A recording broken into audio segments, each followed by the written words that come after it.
So here we are in a garage with an angry Jared because we have a 240 SX that does not want to cooperate. If you saw my last video that I posted, the day 3 of Supers in Vegas, you would have seen that the 240 kind of crapped out on me. If you didn't watch it, when I got home, actually, well, here's the clip that was in the last video.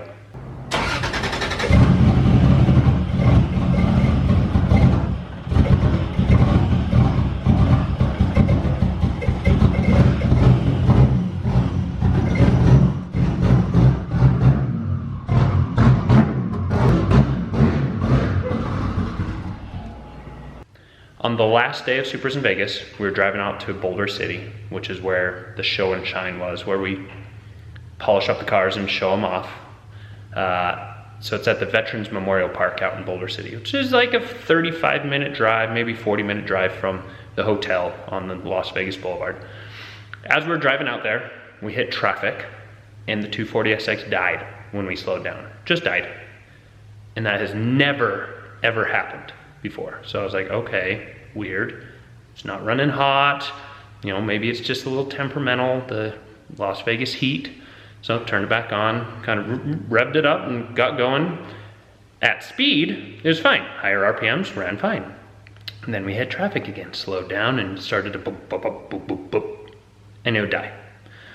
So now I'm panicking. I'm like, holy crap, I need to pull off. I need to go back. I need to pull it on the side of the road. What did I do? I just raced it 2 days ago, pushing it hard, 20-minute sessions, high RPMs, running hotter than it normally does because I'm pushing the car. So I'm like, okay, what did I ruin? What did I break? Is the motor done for? Did I screw something up in the motor? Because clearly I was doing something right since, you know, I got that track ripping award. So I was doing something right, but in turn, doing something right on the track caused something wrong on the 240. So I'm panicked.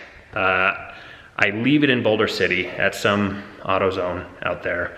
At first I was like, okay, maybe it's just blowing maybe it's just blowing spark. Ignition, some sort of ignition problem. So pulled the spark plugs, replaced the spark plugs. I was like, okay, maybe it's coils because the spark plugs didn't fix it. I'm like, oh, okay, well, nobody's gonna have a 2JZ coil pack locally at an auto parts store. I called a bunch of the local mechanics and people that I knew from Vegas and that are part of the event. Nobody had any coil packs. So I was like, okay, well, that's not gonna be a fix. So hitched a ride back to the hotel, picked up the truck and trailer, drove back out there, picked it up, kind of limped it onto the trailer, and I guess called it a day for the trip. That was the end of SIV for me. It was the 240 kind of crapped out. Not a good ending. I'm not happy about that.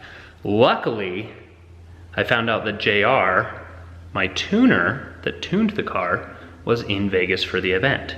Talked to him about it, was kind of picking his brain, and he was like, you know what, bring it over. Do you have the car? Where is it at? I actually had it in the trailer. I'm like, hey, it's right here. I'll bring it over. Let's take a look at it. I kind of explained what was going on. He's like, well, if it's not ignition, then there's one thing that I think it's 99% sure that it's this. And if it's that, it's an easy fix. I was like, oh my gosh, can I catch a break? Can I please catch a break?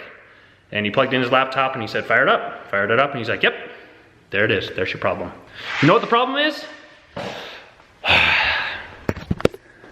This. If anybody knows what that is, it is your VVTi solenoid. A long time ago, when we were first tuning this car, we could not get it to tune. We couldn't get it to rev past like 2,600 RPMs. We tried everything, swapping wires around, fixing wires. I bought a brand new VVTi solenoid because we're like, maybe it's the solenoid. So I bought a brand new one, put it in, still didn't work, swapped it back out for the old one. Ended up being a timing issue. Go figure. But because of that, I have a brand new VVTi solenoid sitting at my house. So, to replace this, all I need to do, theoretically, is remove this 10mm bolt. with this 10mm wrench. Slide it out, unplug this one, put the new one in, and it should purr like a kitten again. But we all know how automotive stuff goes. When it's something that's simple, you run into like 50 different things. So here's to catching another brake. Oh yeah, by the way, don't mind the 240 couldn't hold his pee and just urinated all over the garage. I know I have a power steering leak, okay? So it's this, ow. It's this little, so Chase Bays, I love Chase Bays. They have tons of parts in this car that I've used and utilized. But this little fitting right here, it leaks a lot. And it's weird because when I'm actively driving it and parking it and driving it and parking it and driving it and parking it, it's fine. But when it sits for like 3 days, all of a sudden it's like, okay, bleh, here's all my power steering fluid. So it's on the to-do list. But I have lots of to-do lists now because I'm building this thing out to be a track attack monster. In fact, I have already ordered probably the most important part of being a track car is your brakes, right? I have the Z32 conversion already, which is fantastic. I think that's great. Z32 brakes, the 4 pistons in the front, they work great. I could get some aggressive pads and be okay. I have the 1 piston rear. It's meh. I could do like 4 and 4, but that's not the Jared fashion. Jared goes all out. When Jared wants something done, he will do it the best, most expensive way. So on the fronts, I have the CTSV conversion kit. So I'm getting 6 piston front calipers. I'm getting 4 piston rear calipers with, for the primary brake, and then I'm gonna have a 4 piston caliper that is dedicated just to the hydro. So I'm gonna have 6 calipers on this car. 2 of them in the back, 4 piston and 4 piston, and then a 6 piston front. So what that means is I am converting it from a 4 lug to a 5 lug. So all the 240 characteristics are gonna go bye-bye. So we're gonna go 5 lug, which is great, but then we're gonna have to use like a 370Z rotor, and I think it was also a 370Z rotor, I don't know. Big rotors, they're like 14-inch rotors in the front. I don't remember how big in the back, but anyway, we're gonna have Cadillac CTSV calipers. We're gonna have 370Z rotors. The rear, I'm gonna get rid of the 240 pumpkin and probably put in like a Q45 pumpkin in there so it's bigger and get an LSD. And then there's a 2J in there. So there's so many different conversions in here of different cars. This is my Frankenstein. But since I'm upgrading that to the brakes, I'm super sad about it. But these 3 spokers, they're gonna have to go because that will not fit 6 piston brake calipers. So that's sad. I love these wheels. I love them. But they're gonna have to go. So any suggestions? Anybody know what they wanna? Oh, and it's gonna have to be an aggressive setup because I'm gonna go wide body. And I already have my mind set on the Rocket Bunny V2. It just looks really good on this car, okay? But it allows me to get wider tires, wider wheels on there. What I wanna do for the track is run a square setup, probably 18 by 10s, and run 275s on all 4 corners. And then I want a show setup. So I'll probably buy an extra set of rear wheels that are 19 by 11 and run like a 315 in the rear just for show and for driving around. So the setup is gonna be square. So I need new wheels, I need the body kit, I have all this conversion, so I need axles that are gonna fit with my new pumpkin for the differential, and the 5 lug conversion. I have different rotors coming. This thing is gonna be fantastic, actually. While I'm in there and tearing all that stuff out, I'm getting all new suspension parts in there. So different arms, I'm gonna do bushing kits, stabilizers, everything you can think of to stiffen this thing up. And the biggest thing will be a roll cage. So I have a local shop here that welds in, they do like a 3D scan of the entire inside interior of your car. And then they draw it up in the CAD or that CAD program.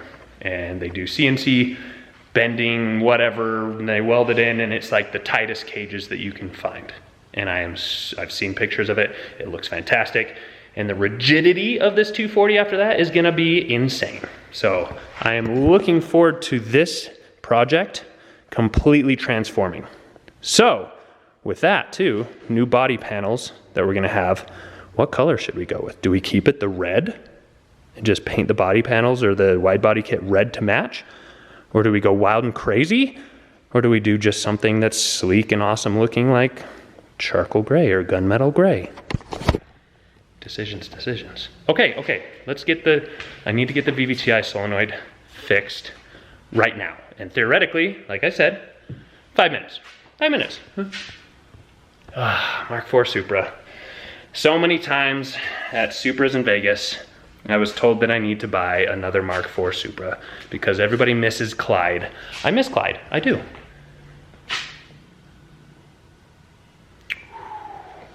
Dan, you have a pretty car, but I know it causes migraines for you.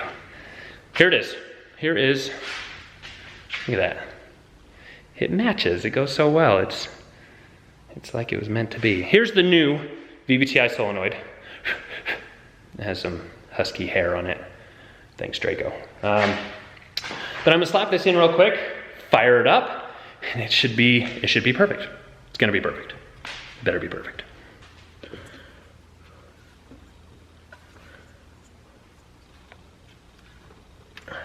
Okay, come on. Oh, okay, just gotta pinch it correctly, Jared. And 10mm bolt. Oh, is this gonna be, this is gonna be in the way, isn't it? Yeah. Please, please. Oh, barely makes it out. Spilled a little bit of oil. Get that, okay. Get the new one in. Yes. 10mm back. Plug her in. And tighten it up. Hui. 5 minutes. Oh no, that wasn't even 5 minutes. That was like 30 seconds. If that fixes it, hallelujah. I'm gonna be very happy. If that doesn't fix it, question marks everywhere. Because I saw it on JR's screen when he plugged it in. The VVTi solenoid was like a value of 60, and it should be 0. So, here's to hoping. Wish me luck.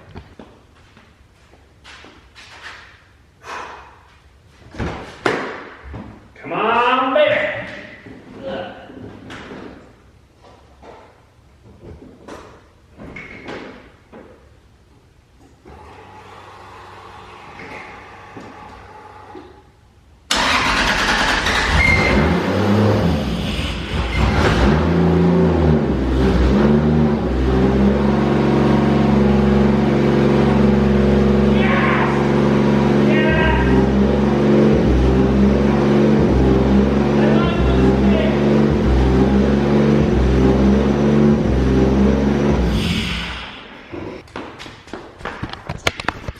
Now that is how automotive projects should always go.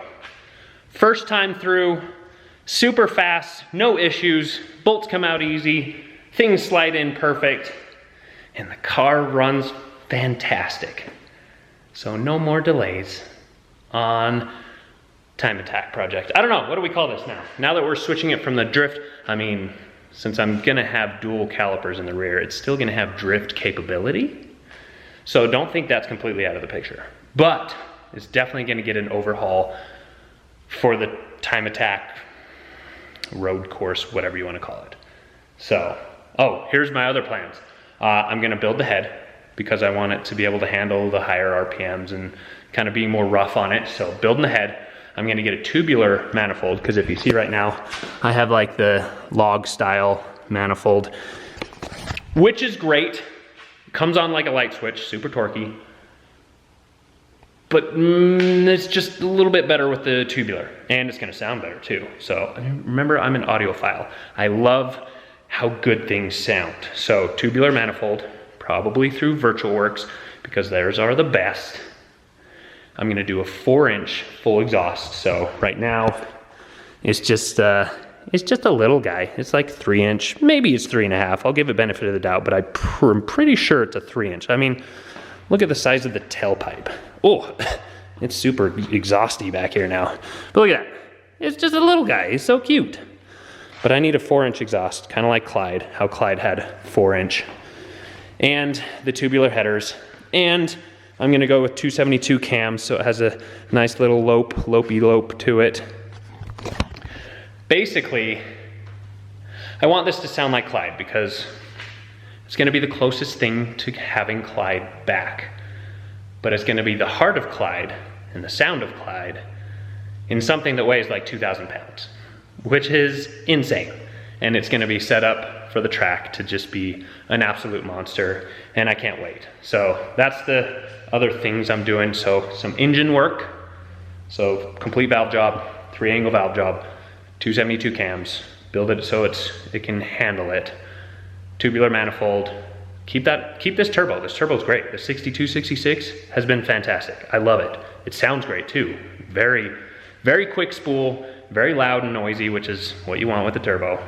But then yeah, the 4-inch exhaust, so it sounds more like Clyde.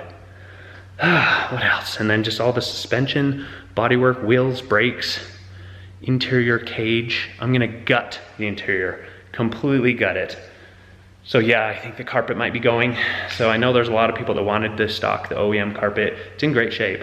I'll probably actually get rid of it this time. I'm gonna put dry ice on the bottom, get all the soundproofing out, hammered out, and then paint the whole interior, a brand new coat of paint, so it looks great. And I'm gonna paint the roll cage to match. So this thing is gonna show really well and then rip through the track really well.